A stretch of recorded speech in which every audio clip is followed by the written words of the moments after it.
गायत्रीची 8वी माळ आणि रंग जांभळा. जांभळा रंग हा भव्यता आणि कल्पकता दर्शवतो. आणि आजची आपली दुर्गा अशाच एका भव्य आणि कल्पकतेने ओतप्रोत असलेल्या इंडस्ट्रीमधून आहे. अनेक सिनेमे, नाटकं आणि सिरियल्स गाजवलेल्या आज अंजलीताई वळसंकर आपल्या सोबत आहेत. खूप खूप मनापासून स्वागत अंजलीताई तुमचं गायत्री स्फोट स्टुडिओमध्ये. गायत्री, तुला नमस्कार. थँक्यू. 1985 पासून तुम्ही कित्येक नाटकं, सिनेमे लक्ष्मीकांत बेर्डे बरोबर केलेले आहेत. त्याचबरोबर आत्ता सुद्धा तुम्ही सिरियल्स करत आहात. जय मल्हार म्हणा किंवा बाळूमामाच्या नावानं चांग भलं किंवा अगदी लेटेस्ट म्हणजे सुख म्हणजे नक्की काय असतं. पण ह्या सगळ्या तिन्ही विश्वांमध्ये तुम्ही संचार केल्यानंतर सगळ्यात फेवरेट तुम्हाला काय वाटतं? कुठलं क्षेत्र तुम्हाला सगळ्यात फेवरेट वाटतं? अगदी खरं आणि मनापासून सांगायचं झालं तर नाटकच. क्या बात आहे. कारण नाटक आपण ही जिवंत कला आहे आणि आपण ही सगळ्या लोकांसमोर सादर करत असतो. त्या क्षणी आपण तिथे असावं लागतं. आपल्या स्मरणशक्तीचा कस लागलेला असतो. पूर्ण नाटक, आपली भूमिका हे सगळं आपल्याला पाठ असावं लागतं आणि आपण जी भूमिका करतो आहोत तीच आहोत हे दर्शवायचं असतं. तर हे सगळं समक्ष घडत असतं प्रेक्षक आणि आपल्यामध्ये, आणि ते गुंगून जात असतात. इतकी ती क्षमता त्या नाटकामध्ये, लेखनामध्ये, दिग्दर्शनामध्ये, कलाकारांमध्ये असते. त्यामुळे ते एकवटून सगळं काही इतकं सर्वांग सुंदर असतं आणि प्रेक्षकांची ती प्रत्यक्ष दाद, टाळ्या म्हणा किंवा अश्रू असतील म्हणा, हे सगळं घेऊन नाटक संपल्यानंतर आपण जे सुखावून जातो आणि ते घरी घेऊन जातो तेव्हा जी गाढ झोप लागते ती फार सुखाची असते. पण सिरियल्स मध्ये म्हणा किंवा सिनेमामध्ये म्हणा या गोष्टी घडत नाही. याचं कारण असं की ते तुकड्या तुकड्यांमध्ये होत असतं. समोर काही प्रेक्षक नसतात, तुम्हाला काही दाद मिळत नसते, पण तुम्हाला कॅमेरा म्हणजे प्रेक्षक आहे असं समजून त्याप्रमाणे तुम्हाला अभिनय करायचा असतो. हेही अवघडच आहे, परंतु आवडतं मला नाटकच. तुम्ही आता जे वर्णन करत होतात आणि जो एक्सपिरियन्स तुम्ही घेत होता, तुमच्या चेहऱ्यावरून ते समाधान आत्ता सुद्धा दिसत होतं. तुम्ही इतकी नाटकं गाजवली आहे, टूर म्हणा किंवा कार्ती प्रेमात पडली म्हणा किंवा आत्ताची सिरियल सुद्धा. त्या प्रत्येक सिरियल किंवा नाटकांच्या निमित्ताने तुमचे दौरे तर नक्कीच होत असतील, पण त्या दौऱ्याच्या दरम्यान तुम्ही तुमच्या पोटाची काळजी कशी घेता? तुम्ही कसं काय मॅनेज करता? कसं जेवण असतं? हा तुझ्या मनात प्रश्न येणं अगदी खाणं हे खूप महत्वाचं आहे, हे तुला मी सांगायला नको. आणि सगळ्यांच्या आवडीची गोष्ट आहे. आणि उत्तम जेवण मिळावं, गरम जेवण मिळावं ही प्रत्येकालाच अपेक्षा असते.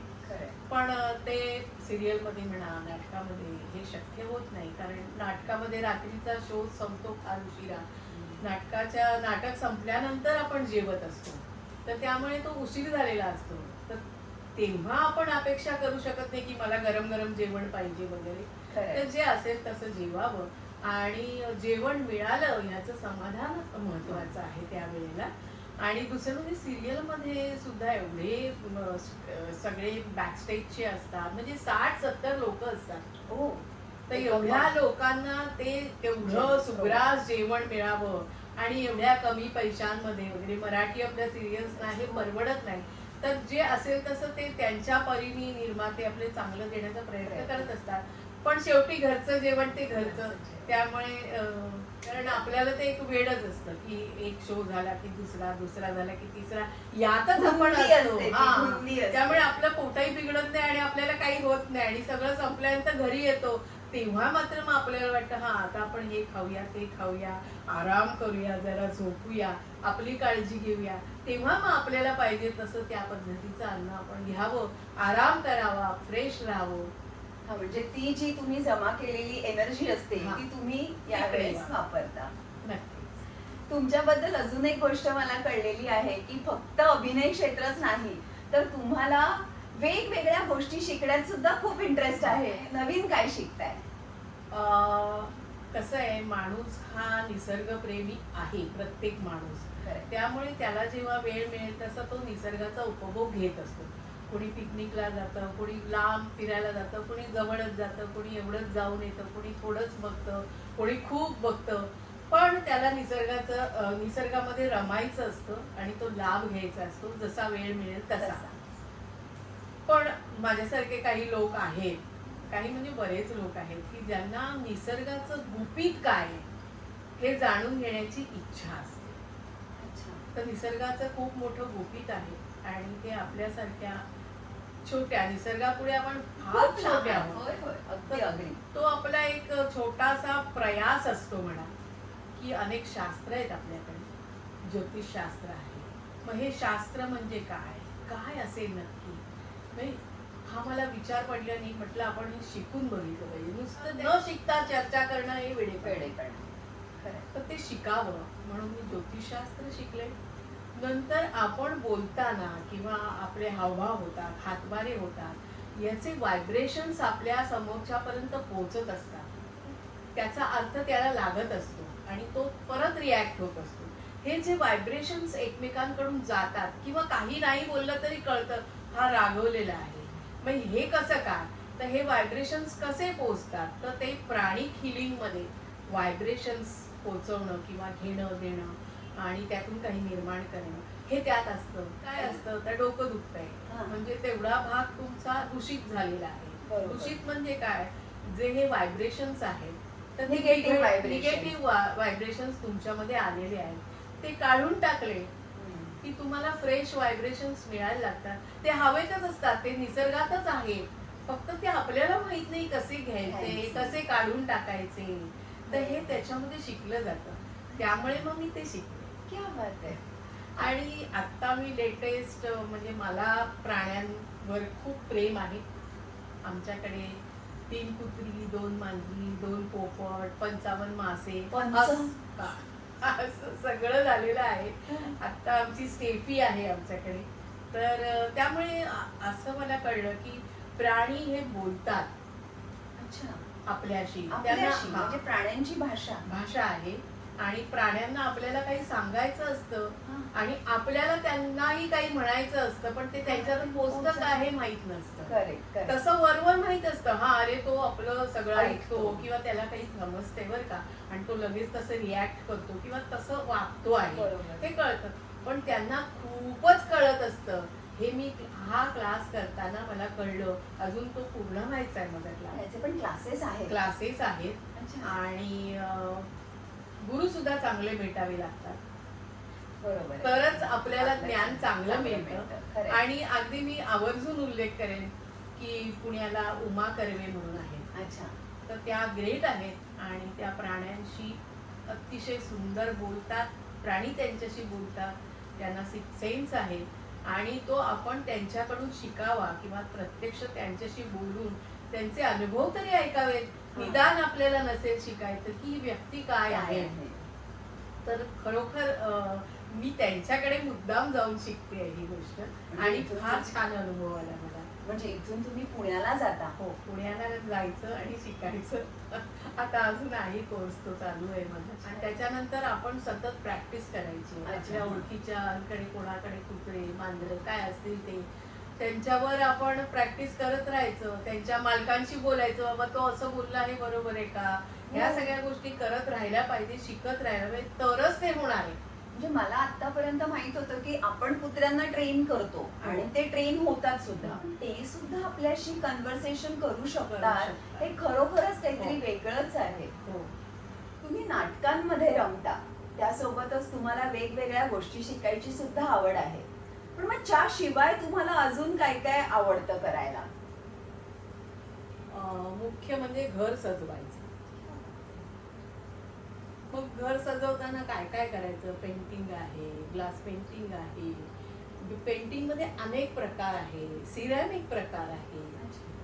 आणि मला कसं आहे, आता एक खुर्ची इथे ठेवली आपण तर साधारण 1 महिना ओके, मग नंतर ती तिथनं हलवायची. म्हणजे फर्निचर पण हलतं फिरतं पाहिजे, म्हणजे डोळ्याला सतत ना वेगळेपणा पाहिजे. घर काय आपण सारखे घेऊ शकत नाही. बरोबर. आणि ते शक्य नाही. पण मग ह्याच्यातच काहीतरी बदल झाले पाहिजे. रंग वेगवेगळे असायला पाहिजे, रंगीत घर असायला पाहिजे, भिंती पांढऱ्या असतील तर रंगीचंही कवडं असायला पाहिजे, असं ती गमती जमती करायला पाहिजे. म्हणजे वातावरण निर्मिती होते आणि येणाऱ्या जाणाऱ्यांना पण आनंद मिळतो, छान वाटतं. तर आता इथे जी वरती मी ही फ्रेम केली आहे, तर ही ही माझ्या मनाची आहे. म्हणजे वारली पेंटिंग सगळेजण करतात किंवा Correct. लिप्पन आर्ट असतं की जे भिंतीवर आरसे लावून चिकटवून हो, काही हो, बनवतात. पण मी वारलीमध्ये लिप्पन आर्ट केलंय. वाव. सगळे आरसे लावलेले आहेत, जे फिगर्स आहेत ते आरसे आहेत हो. आणि त्याच्यासाठी माती वापरून आउटलाईन केलेली आहे. तर हे वारलीच्या सगळ्या फिगर्स आहेत. तर हे सगळे आरशांमध्ये आणि मग ते रात्री अतिशय सुंदर चमकतं आणि ते अच्छा. फार छान वाटतं बघायला. आणि तिकडे हा, सिरॅमिकच्याच भटजी केलेल्या आहेत. म्हणजे मुंजीमध्ये अष्टवर्ग असतात, अच्छा. म्हणजे 8 बटू बसलेले असतात. हा, हा. तर मग ते कसे करावे, तर सिरॅमिक मातीने मी ते बनवले. अच्छा. तर लग्नामध्ये विहिणींची पंगत असते अच्छा. त्या रुखवतामध्ये? हा, रुखवतामध्ये. अच्छा. मग त्या 6 जणी जेवायला बसतात आणि नवरा बायको असतात, असं ते असतं. मग त्याच्यावर पाटावर त्यांना बसवायचं. मातीचे सगळे बनवले आणि त्याच्या पुढे ताटं ठेवली. ताटामधले पदार्थही सगळे मातीचेच आहेत. ते सगळं मातीचं केलेलं आहे आणि मग ते अप्रतिम दिसतं बघायला. खूप छान. आता हे डेकोरेशन सुद्धा तुम्ही किती छान ते मांडलेलं आहे. झाडा फुलांची तुम्ही रंगसंगती साधलेली आहे. इथे आपला आज जांभळा रंग आहे म्हणून खास जांभळ्या रंगाची फुलं सुद्धा आहेत. पानं इथे आहेत. जांभळ्या रंग म्हणजे पाना फुलांपासून तुम्ही आज डेकोरेशन केलेलं आहे. खूप सुंदर, खूप आणि सुंदर. हा आनंद वाढवणारा फाउंटन सुद्धा आहे. मोकळं टेबल असायला नाही पाहिजे, काहीतरी असायला पाहिजे. मग आज आता अष्टमी आहे, वैभव लक्ष्मीचं हे द्योतक आहे, म्हणून मग ते हत्ती आपण ठेवलेले आहेत. बरं, ह्या झाल्या तुमच्या सगळ्यांना माहीत असलेल्या गोष्टी. मला अजून एक गुपित तुमच्याबद्दल कळलेलं आहे की तुम्ही एक उत्तम कुक आहात. तुम्ही खूप सुंदर स्वयंपाक करता. रादर तुम्हाला त्याची आवडच आहे. पण ह्याचा मी पुरेपूर फायदा घेणार आहे आणि आज एक तरी पदार्थ तुमच्याकडून मी शिकूनच जाणार आहे.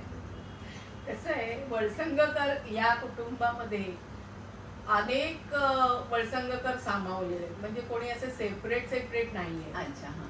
एकत्र कुटुंब पद्धत. एकत्र कुटुंब आहे. आणि म्हणजे माझ्याकडे आईची ही सवय आहे. आईचे 5 भाऊ, मग त्यांची सगळी मुलं, मावशी, त्यांची मुलं, म्हणजे आम्ही 13 भावांना अशा आम्ही 6 बहिणी ओवाळायचो. आणि आई आणि तिची बहीण वगैरे 5 भावांना असे सगळे 40 जण एकत्र भाऊबीज करायचो आमच्या घरी. बापरे. हा. आणि गौरी गणपतीला असे सगळे 40-45 जण असायचे. तर हे जे सगळ्या पंक्ती उठणं, त्या पंक्ती वाढणं, ते जेवणं, ते समाधान, ते हास्य विनोद, किंवा आजही आम्ही सगळे एकत्र जेवायला बसलो तर टेबलावर बसत नाही, टेबल खुर्चीवर बसत नाही, तर पूर्ण सर्कल करून बसतो, खाली बसतो. आम्हाला अजूनही खाली बसता येतं आणि ती सवय ठेवली आहे. म्हणजे पुन्हा आपण निसर्गाशी तादात्म्य पाहतो. तर ते खाली बसून गप्पा मारत जेवणं, हा जो आनंद आहे तो बुफेमध्ये नाही. त्यामुळे आता मी लग्नात कुठेही गेली तरी अर्धवटच जेवते. मला ते परत उठून काहीतरी घ्यायचं वगैरे आवडत नाही. एकदा घ्यायचं, जेवायचं, छान जेवण होतं म्हणून सांगायचं, हो भरपूर जेवले, मस्त जेवले आणि निघून यायचं. मग आज मला तुम्ही कुठला पदार्थ शिकवणार आहात? एक नाही, हा. मी आज 8 पदार्थ दाखवणार आणि अतिशय थोड्या वेळात. क्या बात आहे. हे बघ, मी तुझं युट्यूब चॅनल बघते. त्याच्यामध्ये कसं आहे की तू उजवी बाजू खूप दाखवलेली आहे. डावी बाजू आहे तुझी पानातली, पण उजवी बाजू ही खूप दाखवली गेली आहे. आणि तुझं मला कौतुक असं वाटतं, तू मेंगलोरियन आहेस तरी सुद्धा तुझे मेंगलोरियन पदार्थ तू मराठीतून शिकवते. तर ही चांगली गोष्ट अशासाठी आहे की प्रत्येकाने वेगवेगळ्या ठिकाणचं, म्हणजे केरळ असू दे, मद्रास असू दे, हे सगळ्या प्रकारचं जेवण जेवून बघितलं पाहिजे. खरंय.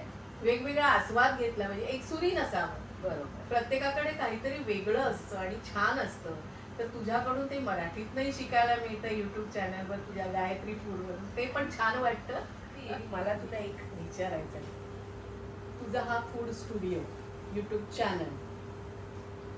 की तू का काढलंयस, तुला काय वाटलं म्हणून तू काढलंयस, हा तुला मी प्रश्न विचारलाच पाहिजे. तुम्हाला सतत प्रश्न विचारते तर मला तुला प्रश्न विचारलाच पाहिजे. आम्ही मुली आमच्या 10वीच्या बॅचच्या आम्ही मुली, आमचा एक ग्रुप आहे. तर त्या ग्रुपवरती डिस्कशन चाललेलं नारळाच्या वड्यांवरती. आणि नारळाच्या वड्यांमध्ये मी म्हटलं की बटाटा घालतात. तर माझी एक मैत्रीण म्हणाली की छे, बटाटा आणि खोबऱ्याचं काहीतरी तू ऑड कॉम्बिनेशन सांगते, व्हिडिओ बनव आणि पाठव. मी म्हटलं ठीक आहे. मी व्हिडिओ बनवला, पण तो झाला एडिट करून 5 मिनिटाचा. तो व्हॉट्सअपवर पोहोचत नाही, म्हणून मग मी युट्यूबवर टाकला आणि लिंक शेअर केली. गंमत म्हणून तो व्हिडिओ मी फेसबुकवर टाकला आणि त्याची रिॲक्शन माझ्या फ्रेंड्सनी अशी दिली की अगं तू खरंच खूप छान बनवते स्वयंपाक, कारण त्यांनी खाल्लेलं आहे माझ्या हातचं, तर तू हे कंटिन्यू कर. आणि मी 2-3 रेसिपीज केल्यानंतर लक्षात आलं की आपण काहीतरी नाव दिलं पाहिजे आपल्या स्टुडिओला. म्हणजे आपण जे बनवतोय त्या गोष्टीला काहीतरी नाव असलं पाहिजे. म्हणून मग मी गायत्रीज फूड स्टुडिओ नाव दिलं. आणि मी विचार केला की माझ्या मैत्रिणी माझ्याकडे येऊन आमचं मँगलोरियन फूड खूप एन्जॉय करतात. त्या मला रेसिपी सुद्धा विचारतात आणि मी त्यांना त्या रेसिपीज सांगते. पण ते काय होतं, ऐकलं आणि गेलं असं होतं. मग त्या कुठेतरी रेकॉर्डमध्ये राहाव्या. आणि त्यासाठी म्हणून मी ते विचार केला की it's a very good platform for me, की एक प्लॅटफॉर्म झाला माझ्यासाठी लोकांपर्यंत पोहोचायचा. आणि ह्या युट्यूबमुळे किंवा ह्या माझ्या चॅनलमुळे मी असंख्य लोकांना भेटले. कित्येक लोकांना मी रेसिपी शिकण्यासाठी भेटले. कित्येक लोकांना मी म्हणजे माझ्या घरी सुद्धा इन्व्हाइट करून मी त्यांच्याकडून रेसिपी शिकून घेतल्या आहेत. कित्येक लोकांना मी ह्या सिरीजमुळे भेटले. जसं मी आज तुमच्याशी इथे समोरासमोर भेट होती आपली. नाहीतर मी कधी इमॅजिनच केलं नव्हतं की एखाद्या अभिनेत्रीच्या घरी मला जायचा योग येईल म्हणून. पण तो या युट्यूब स्टुडिओमुळे आज प्रत्यक्षात आला. एका खोबऱ्याच्या वडीमुळे तुझी व्याप्ती एवढी वाढलेली आहे. अनेक लोकांची संपर्क, अनेक पदार्थ, खरंय, ह्याची तू लुटलेली आहे. खरंय. पण तुला मी डावी बाजू आज दाखवणार. हो, आपण आता किचन मध्ये जाऊ. आधी तुला मी या सगळ्या कच्च्या कोशिंबिरी दाखवते कशा करायच्या असतात त्या. हे काय काय आहे म्हणजे एक्झॅक्टली एवढं बारीक चिरलंय की मला ते कळत नाहीये काय आहे एक्झॅक्टली. हा, हे बघ, हा कोबी आहे. अच्छा. कोबी जसा आवडेल तसा घ्यावा. म्हणजे तुम्ही लांब पण चिरू शकता, बारीक असा, किंवा मग छोटा छोटा पण बारीक चिरू शकता. तर ही मेथी आहे. ही मेथी आहे. ही अतिशय बारीक चिरली आहे. हे कांद्याची पात आहे आणि हा मुळ्याचा पाला आहे. कसं आहे, जेवढा आपण बारीक चिरू तर पानांमधून त्यावेळी रस पाझरत असतो. तर तो त्याच्यामध्ये सगळ्या पदार्थांमध्ये म्हणजे आपण काय तिखट मीठ वगैरे जे काय घालू त्याच्यात तो मिसळला जातो. त्यामुळे मग त्याची चव आणखी छान होते. म्हणून तो बारीक बारीक चिरलाय. आणि बारीक मी कशाने चिरलाय ते तुला मी दाखवते.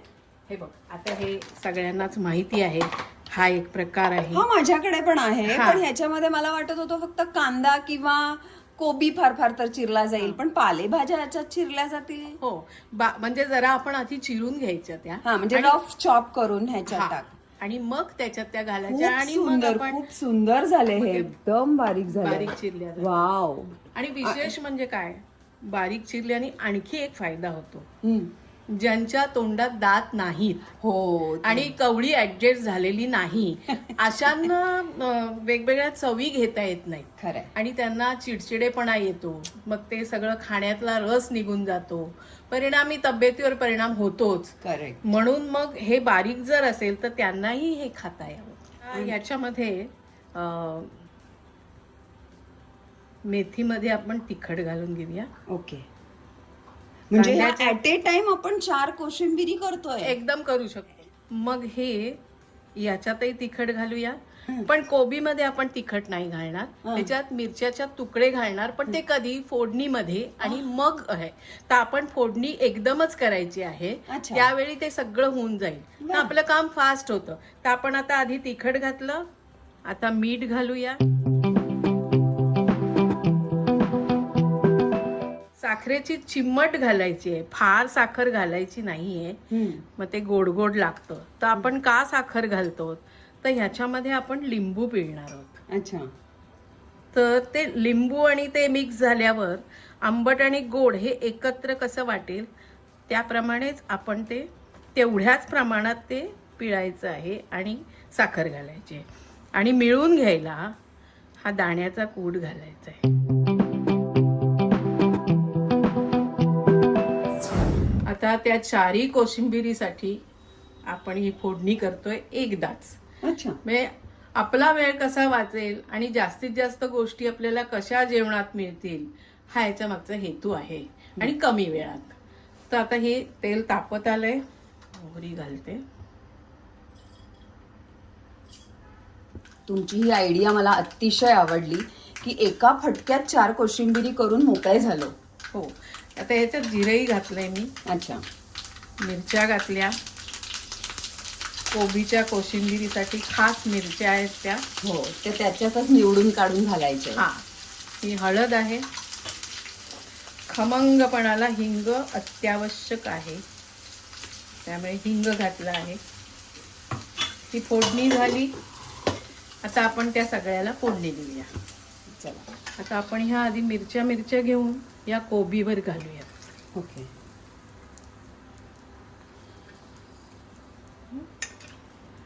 ही फोडणी सगळ्याला एक एक चमचा पुरेल अशी फोडणी असावी झालेली. हे अशा पद्धतीने आपल्या या 4 कोशिंबिरी एका वेळेत. एका वेळी 4 कोशिंबिरी तयार झालेल्या आहेत. 4 चमचे ठेवा, मिक्स करून टाका. हा, झालं. आणि सर्व करताना तुम्हाला वाटलं तुमच्या आवडीप्रमाणे तुम्ही वरून थोडीशी कोथिंबीर घालू शकता. आवडीनुसार. कोणाकोणाला तोंडात आलेली कोथिंबीर आवडत नाही, घालू नका. सफिशियंट आहे, जेवढं झालंय तेवढं. ओके, अशा पद्धतीने या 4 कोशिंबिरी झाल्या. या भोपळ्याच्या साली तेलामध्ये घालायच्या असतात. त्याच्याबरोबर लसूण आणि मिरची घालायची. ओके. हे चांगलं परतत आलं की मग कढीपत्ता घालायचा. बरं. आणि मग छान परतून घ्यायचं खरपूस. त्याच्यानंतर मग खाली उतरवायचं आणि मग त्याच्यामध्ये दाण्याचा कूट, साखर, मीठ, थोडंसं लिंबू, हळद, हिंग हे सगळं घालायचं आणि मग ते मिक्सरला लावायचं. तर आपण आता करूया. चला. आता आपण ही जी कढई घेतली आहे, हे कोशिंबिरी 4 केल्या त्यावेळी जी फोडणी केली होती तीच ही कढई आहे. बरोबर. परत त्याच कढईत मी तेल घातलेलं आहे, काही धुतली नाही, काही नाही. एकाच कढईमध्ये आपण हे करू शकतो, म्हणजे जास्त पसारा होत नाही भांड्यांचा. खरंय. आणि आवश्यकता पण नाही, कारण आमच्याकडे गणपती गौरी असतात. तर गौरीचं जेवण हे आमच्याकडे 45 ते 40 पदार्थ पानामध्ये असतात. 45 पदार्थ. हो, आणि आईचा नियम आहे की 12 वाजता काही झालं तरी आरती झालीच पाहिजे. त्याच्या आधी नैवेद्य तयार पाहिजे वाढून. बापरे. पानात डावी बाजू, उजवी बाजू, मधली बाजू अशा सगळ्या प्रकारे ते वाढलं जातं. तर ते ह्या भाज्या 16 करायच्या असतात आम्हाला. अच्छा, 16 भाज्या. हा, 16 भाज्या, 16 चटण्या, कोशिंबिरी, 5 गोड पदार्थ, कट, कढी, साखर भात, साधा भात, अशा सगळ्या हे प्रकार असतात. तर ते फास्ट झालं पाहिजे. तर ते कसं होईल, ते कसं करता येईल ह्याचा सगळा विचार हा दरवर्षी झालेलाच असतो. आम्हाला ती सवय झालेली आहे. आणि तर 16 भाज्या ज्या आहेत त्या 2 तासात माझ्या होतात. 16 भाज्या 2 तासात. हो. बापरे. 4 कोशिंबिरीला जी कढई वापरतो तीच कढई यांना. हा. आणि आधी काय करायचं, मग काय करायचं, 4 एकदम करताना कुठल्या गोष्टी कॉमन आहेत ते सगळं तुमचं डोक्यात प्लॅनिंग पाहिजे. तर ह्या गोष्टी सहज शक्य होतात. तुमची गडबड होत नाही, तारांबळ होत नाही, सगळ्या गोष्टी वेळेत होतात. मस्तपणे. खूप छान आयडिया. हा, आता आपण ह्याच्यामध्ये थोडा कढीपत्ता घालूया. आता मी गॅस बंद करते. ओके. हे झालेलं आहे. आता याच्यामध्ये हळद, ते तेल तापलेलंच आहे त्यामुळे हळद परतली जाते. हिंग, मीठ, साखरेची परत चिमट जराशी, जास्त नाही. दाण्याचा कूट मिळून घ्यायला हवाच आणि थोडंसं लिंबू पिळायचं आणि ही कोथिंबीर त्याच्यात घालायची. आणि हे सगळं थंड झालं की मग मिक्सरला लावायचं. अच्छा, झाली चटणी. हो. आता ही आपण मिक्सरला लावून घेतली सगळं घालून ही झाली ही चटणी. याच्यात पाणी घालायचं नाहीये का वाटताना? अगदी जर असं वाटत असेल ना चमचाभर की तर घट्ट होतंय किंवा हा, मिक्सर फिरत नाहीये. मिसळलं जात नाहीये, हा, बारीक होत नाही, हा, तर अगदी नावाला घातलं म्हणून पाणी घालायचं, हा. जास्त घालायचं नाही. ओके. आता ही झाली भोपळ्याच्या सालीची चटणी. हा, तर आता अशाच पद्धतीने मी केलेली आहे कच्च्या टोमॅटोची चटणी.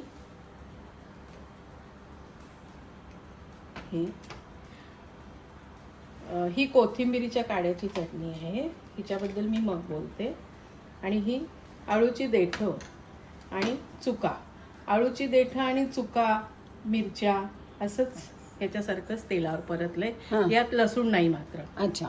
आणि ह्याच्यामध्ये कच्चा टोमॅटोचे तुकडे करायचे, हा, त्याच्यामध्ये मिरच्याचे तुकडे हम्म. आणि मग तेलावर परतून घ्यायचं. पण आपण काय केलंय, ह्याच्यामध्ये दाण्याचा कूड घातलाय, ह्याच्यामध्ये दाण्याचा कूड घातलाय, हा. पण ह्याच्यामध्ये तिळाचा कूड घालायचा अच्छा. जास्त खमंगपणासाठी. ओहो.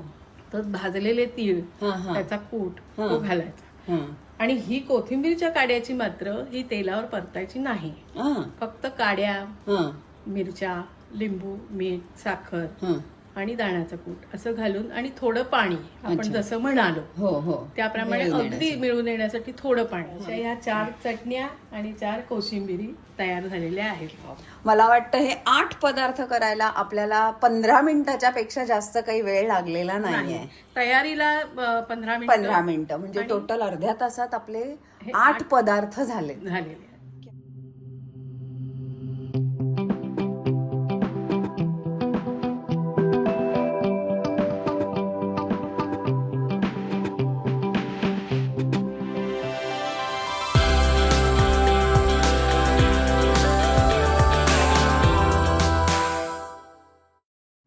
ताट तर एकदम रंगीबेरंगी झालेलं आहे. तू खाऊन बघ आता. तू हे सगळं पहिल्यांदाच खातेस ना? भोपळ्याच्या सालीची हा. सुंदर.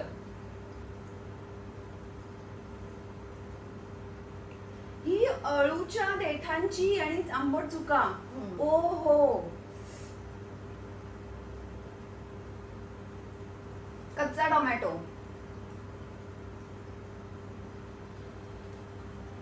कोथिंबिरीचे देठ. तुम्ही सांगितलं मगाशी की ह्या सगळ्यांची रेसिपी ऑलमोस्ट सेम आहे, पण प्रत्येकाची चव एकाला एकाची जुळतच नाहीये. सगळ्या आपापले इंडिपेंडेंट चव घेऊन आहेत. सुंदर. आता मी कोशिंबिरी टेस्ट करते. मला वाटतं मी एवढं खाऊनच माझं पोट भरेल. कांद्याच्या पातीची कोशिंबीर.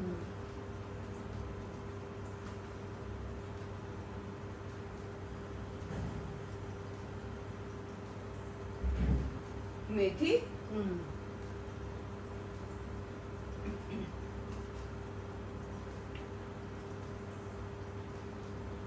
कोबी सुद्धा अप्रतिम लागतोय. म्हणजे कोणी म्हणणारच नाही की तो कच्चा वगैरे आहे. खूप सुंदर. आणि कच्चा कोबी पण छान लागतोय.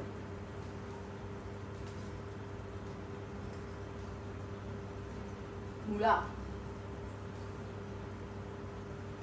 आता हे बघ, हे तू सगळं खाल्लंस.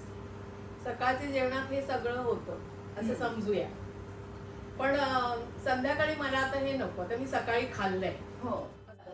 मग तुला गंमत सांगते, ह्याच्यात काय करायचं, सगळं एकत्र करायचं. हम्म. आपल्या थालीपीठाची भाजणी घ्यायची, ती त्यात घालायची. परत ते पीठ जेवढं आपण घेतलं त्याप्रमाणे तिखट मीठ घालायचं आणि त्याचे छान वडे थापून शॅलो फ्राय करायचं, कारण ऑलरेडी शिजलेलं हो हो असतं. हो. फक्त तेलावर उलटं पालटं करायचं आणि मस्त खायचं खमंग. पुरणपोळीसाठी भाजी लागत नाही खरं हो, सांगितलं. हो. कटाची आमटी पाहिजे, हो. पण ती आज मी करू शकले नाही. पण एवढे पदार्थ केल्यानंतर तुम्ही ही गिल्ट ठेवताय की कटाची आमटी नाही केली. भाताबरोबर या चटण्या कोशिंबीर मजा येईल खायला. तुला सांगू का, आजचा हा जो विषय आहे किंवा हे जे पदार्थ किंवा स्वयंपाक करणं किंवा नवऱ्या मुलीला बघ, आई अन्नपूर्णा देत असते सासरी जाताना. त्याचं कारण हेच असतं की तू उत्तम स्वयंपाक कर आणि सगळ्यांना छान खाऊ पिऊ घाल, वेगवेगळे पदार्थ, त्यांची तब्येत चांगली ठेव, त्यांना आनंदी ठेव, घरचं वातावरण छान ठेव. हाच त्याचा मागचा हेतू असावा. आणि स्त्री ही सर्वांग सुंदर आहे. ती दिसायलाच सुंदर असावी असं नाही, तिच्यामध्ये गुण असतील अनेक. खरंय. स्वयंपाक छान येतोय, घर छान ठेवते आहे, किंवा येणाऱ्या जाण्याचं स्वागत करते, छान बोलते आहे, तर हे जे सगळं तिला येत असतं, ती सर्वांग सुंदर असते आणि अशी स्त्री छानच वाटते. नक्कीच. आतापर्यंत मला फक्त वाटत होतं की गाजर, काकडी, बीट आणि मुळा ह्यांचीच कोशिंबीर होते, पण पालेभाज्यांची इतकी सुंदर कोशिंबीर होते. मस्तच सगळ्या कोशिंबिरी झाल्यात आणि चटण्या म्हणजे नेहमीच्या आपल्या खोबरं वाटून केलेल्या चटण्यांपेक्षा खूप सुंदर चटण्या झालेल्या आहेत. अंजली ताई, तुम्ही वेळात वेळ काढून माझ्यासाठी एवढा घाट घातला, त्यासाठी तुमचे खूप खूप धन्यवाद. आणि गायत्रीज फूड स्टुडिओ कडून एक छोटीशी आठवण भेट मी तुमच्यासाठी आणली आहे. मी कायम लक्षात राहावी तुमच्या म्हणून. धन्यवाद. पण तुलाही मी सांगते की असाच अन्नपूर्णेचा वरदहस्त तुला नेहमी लाभो आणि तुझं गायत्री फूड स्टुडिओ असंच लोकांपर्यंत, अनेक लोकांपर्यंत पोहोचो आणि तू अनेकानेक विविध असे पदार्थ त्यांना दाखव आणि त्यांना ते आवडेल असा आशीर्वाद. Thank you so much.